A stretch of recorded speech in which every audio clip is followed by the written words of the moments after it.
Hello students, आज हम आप लोगों का ग्रामर का फर्स्ट क्लास लेने जा रहे हैं।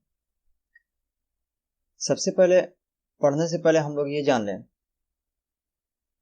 कि हम लोग का क्लास जो आज शुरू होगा वो हम लोग पार्ट्स ऑफ स्पीच से शुरू करेंगे। आगे हम लोग धीरे धीरे करके जो हम लोग को पढ़ना है वो हम लोग आगे पढ़ते जाएंगे, लेकिन सबसे पहले शुरुआत हम लोगों को पार्ट्स ऑफ स्पीच से ही करना है।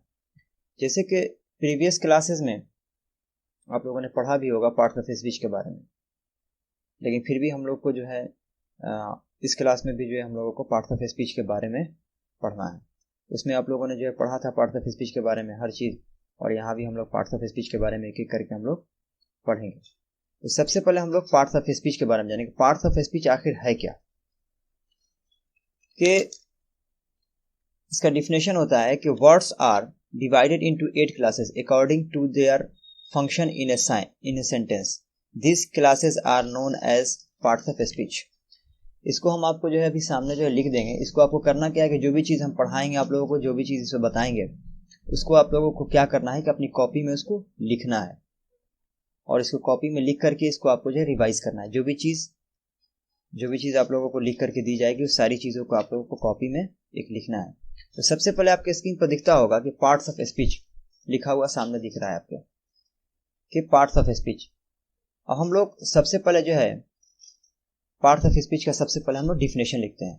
तो डिफिनेशन जो भी लिखा जाएगा पार्ट्स ऑफ स्पीच का, आप लोग इसको कॉपी में लिखिएगा। कॉपी में लिखने के बाद से इसको याद करना है कि words are divided into 8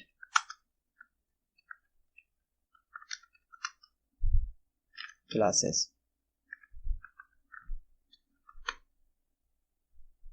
according to their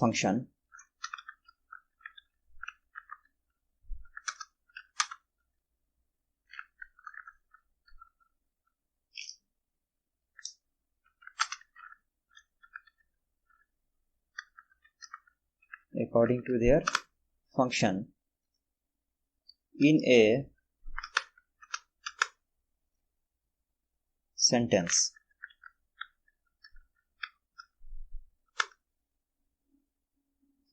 These are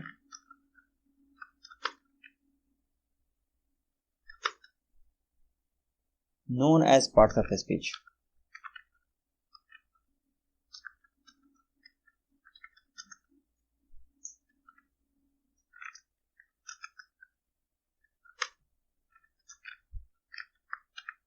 यहाँ पर आपका डिफिनेशन लिख दिया गया पार्ट्स ऑफ स्पीच का, कि words are divided into 8 classes according to their functions in a sentence.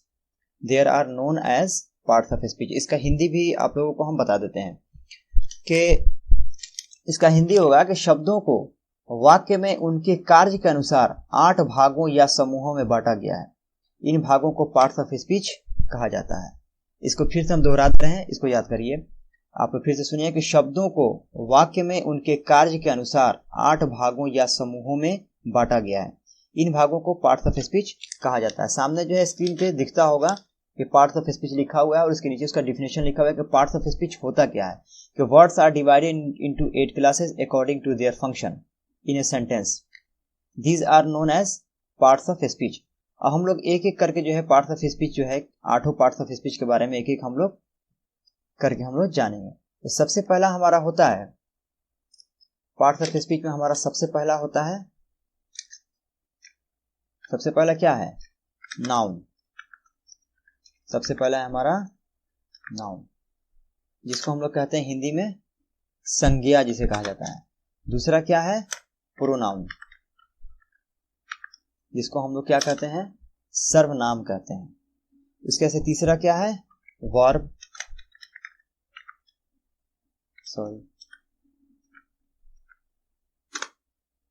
पहला हो गया नाउन यानी कि संज्ञा, दूसरा हो गया प्रोनाउन यानी कि सर्वनाम, और तीसरा हुआ वर्ब, चौथा एडजेक्टिव,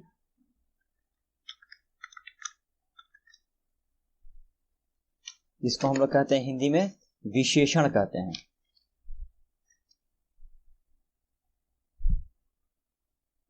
इसको हम लोग कहते हैं विशेषण। उसके बाद से एडजेक्टिव के बाद से क्या होगा, एडवर्ब।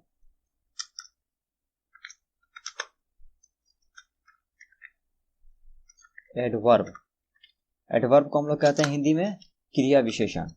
उसके से छठा आता है प्रीपोजिशन, PREPOSITION, प्रीपोजिशन हो गया।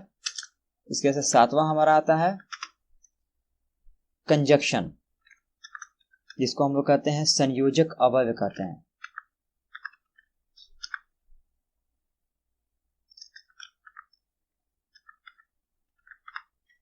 कंजक्शन, और कंजक्शन के बाद से आता है आठवां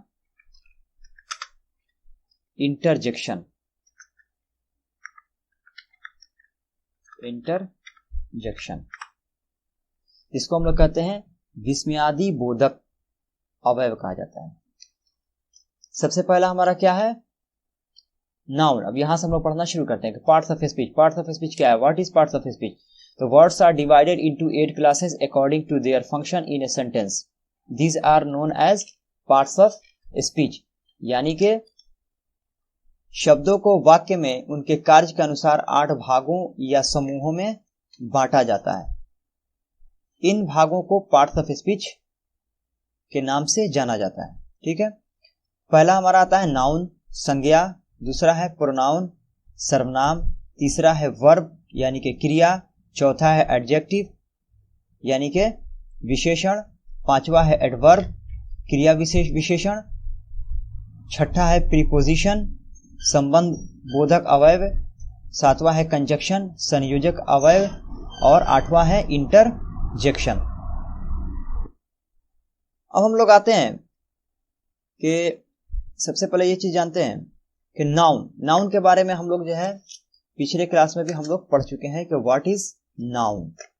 ठीक है, हम लोग ये जानते भी हैं कि व्हाट इज नाउन। इसका डिफिनेशन भी आप लोगों को जो है लिखवाया जा चुका है, आप लोगों ने लिखा भी है नाउन के बारे में कि व्हाट इज नाउन। इसका डिफिनेशन होता है कि noun is the name of person, place, animal और थिंग। ये आप लोग को याद भी होगा और आप लोगों ने इसे लिखा भी होगा। नहीं होता है तो फिर हम इसको लिख देते हैं कि a noun is the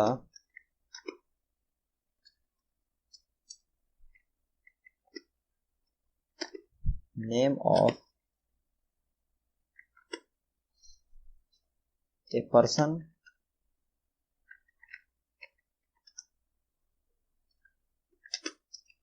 place, animal और थिंग। ये डिफिनेशन हम लोग जानते हैं, शुरू से हम लोग पढ़ते भी आ रहे हैं। नाउन का डिफिनेशन कि noun is the name of person, place, animal और थिंग, यानी कि संज्ञा किसी व्यक्ति, स्थान, जानवर या किसी वस्तु के नाम को हम लोग कहते हैं। जो भी चीज जिसका नाम हो, सीधा सीधी हम लोग ये जानते हैं कि जिसका नाम हो, इसको हम लोग कह सकते हैं कि नाउन इज नेमिंग वर्ड, यानी कि जिसका नाम होगा वो नाउन होगा। अब हम लोग नाउन,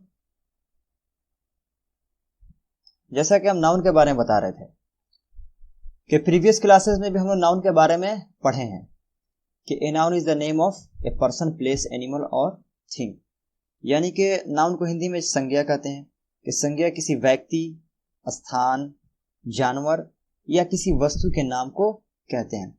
इसमें हम लोग चाहे तो एग्जाम्पल में हम लोग लिख सकते हैं, ऐसे तुम लोग को पता भी होगा, लेकिन फिर भी जो है हम यहाँ पर लिख दे रहे हैं, इसलिए कि हम लोग को जो है अब शुरू जब कर रहे हैं हम लोग एग्जाम्पल से हम लोग ले लेते हैं। अब एग्जाम्पल में हम लोग जानते हैं किसी का नाम, तो चलिए हम यहाँ डाल देते हैं मोहन। ठीक, जगह का नाम चलिए पटना ही डाल देते हैं, पटना हो गया। दिल्ली भी ले सकते हैं, रांची भी ले सकते हैं। किसी जानवर का नाम आ जाता है, चलो डॉग ही ले लेते हैं। उसके बाद थिंग आ जाता है, चलिए पेन ले लेते हैं। और हम लोग इसको हम लोग लिख देते हैं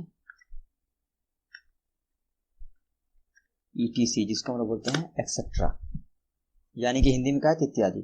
कि noun is the name of a person, place, animal और थिंग। एग्जांपल्स में हो गया नाम यानी कि Mohan, place Patna, animal dog और थिंग यानी कि पेन। अब देखिए यहाँ पर सवाल उठता है कि जो भी चीज हम लोग देखते हैं, हम लोग जो भी चीज अपनी आंखों से देखते हैं वो सारी चीजें क्या है? नाउन है। सारी चीजें क्या है? नाउन है। क्योंकि नाउन जो है, नाउन का मतलब हो गया किसी का खास नाम। नाम जो होता है वो नाउन होता है। इसलिए कि हम आपको बताते चले कि noun is a naming word.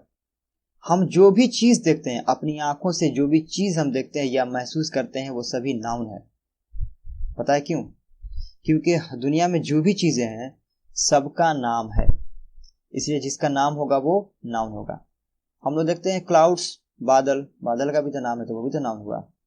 हुआ कि नहीं हुआ? जिसका एक नाम होगा वो क्या होगा? नाउन होगा।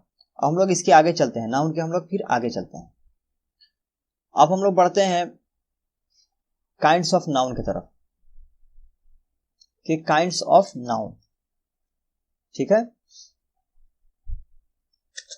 यहां आप लोगों को काइंड्स ऑफ नाउन बताने से पहले हम आपको बताते चलें कि हम लोग यहाँ काइंड्स ऑफ नाउन दो तरह का पढ़ेंगे। सबसे पहला नाउन हम लोग पढ़ेंगे लोग ट्रेडिशनल इंग्लिश ग्रामर नाउन। तो जो हमारा ट्रेडिशनल इंग्लिश ग्रामर है, according to traditional English grammar, इसमें जो काइंड्स ऑफ नाउन है वो 5 है। Proper noun, common noun, collective noun, material noun और एब्स्ट्रैक्ट नाउन। ये हम लोग पहले भी इससे पहले भी हम लोग पढ़ चुके हैं, प्रीवियस क्लासेस में हम लोग पढ़ चुके हैं कि ट्रेडिशनल इंग्लिश ग्रामर के अकॉर्डिंग क्या है, नाउन कितने हैं? 5 है। Proper noun, common noun, collective noun, material noun और एब्स्ट्रैक्ट नाउन। उसके बाद से आता है कि जो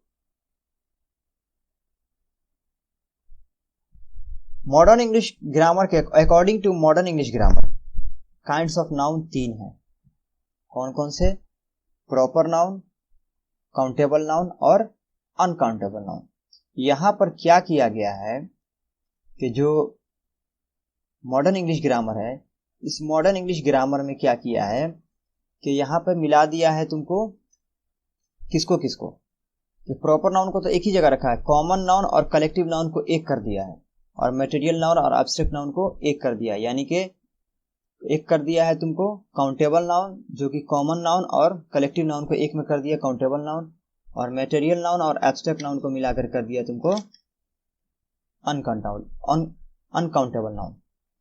यहाँ पर दो पार्ट में कर दिया, प्रॉपर नाउन को अलग रखा है, कॉमन नाउन और कलेक्टिव नाउन को मिलाकर के काउंटेबल नाउन बना दिया, और मटेरियल नाउन और एब्स्ट्रैक्ट नाउन को मिलाकर के अनकाउंटेबल नाउन बना दिया।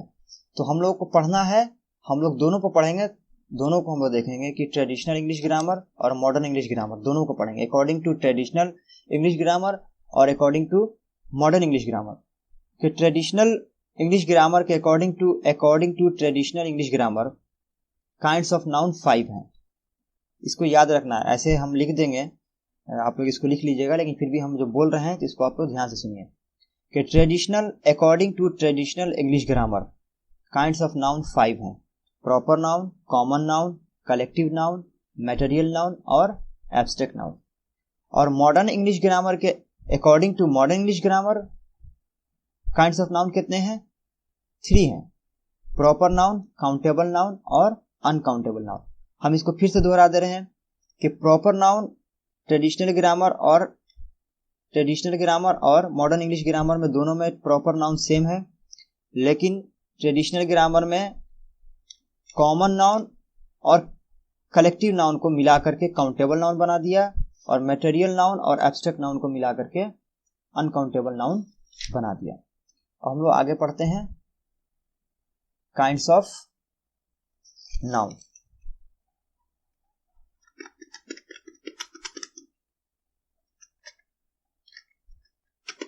काइंड्स ऑफ नाउन,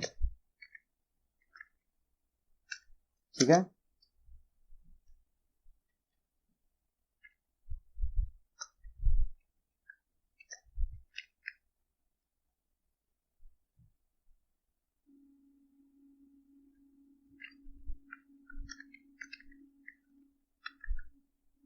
ट्रेडिशनल, इसको हम लोग पहले से शुरू से इसको जोड़ ले रहे हैं,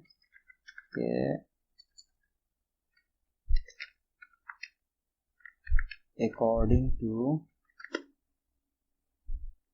traditional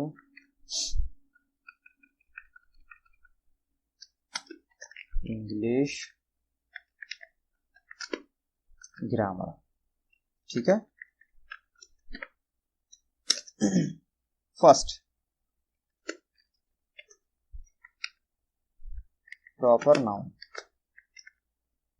ठीक है। सेकंड है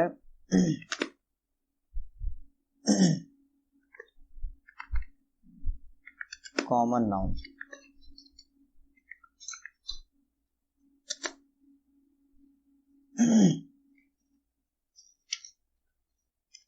थर्ड है हमारा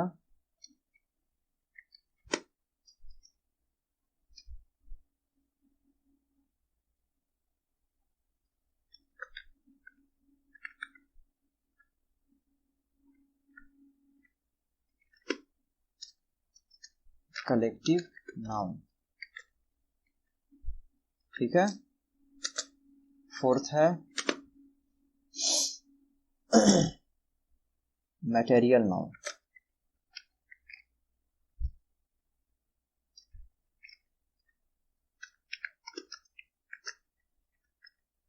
और फिफ्थ है एब्स्ट्रैक्ट नाउन।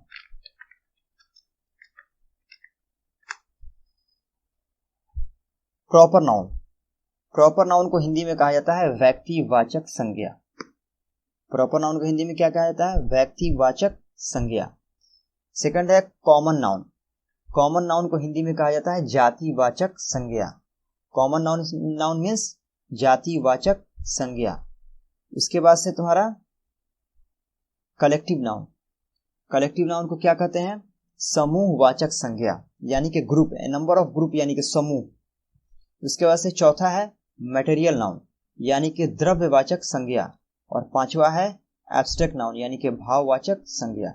ये पांच हुए। आज हम लोग जो आज की हम लोग पढ़ाई करेंगे, आज हम लोग इतना ही पढ़ेंगे। कुछ हम होमवर्क, चलिए इसको जो है या पूरा कंप्लीट कर देते हैं।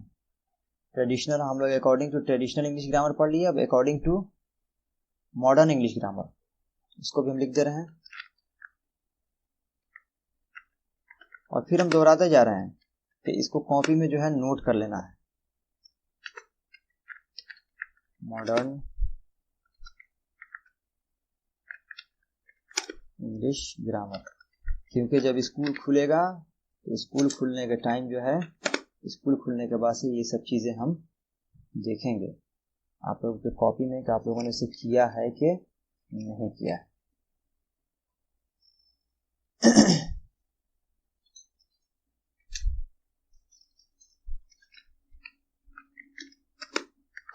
प्रॉपर नाउन, ठीक। दूसरा है प्रॉपर नाउन के बाद से दूसरा है काउंटेबल नाउन।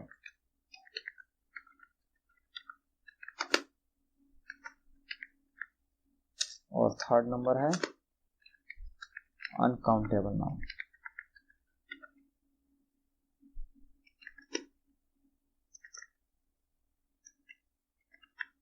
ठीक। प्रॉपर नाउन यानी कि व्यक्तिवाचक संज्ञा, काउंटेबल नाउन जिसको हिंदी में कहा जाता है गणनीय संज्ञा, यानी कि हम गिनती कर सकें, और अनकाउंटेबल नाउन अगणनीय संज्ञा, यानी कि जिसकी हम गिनती नहीं कर सकें। अब हम लोग जो है,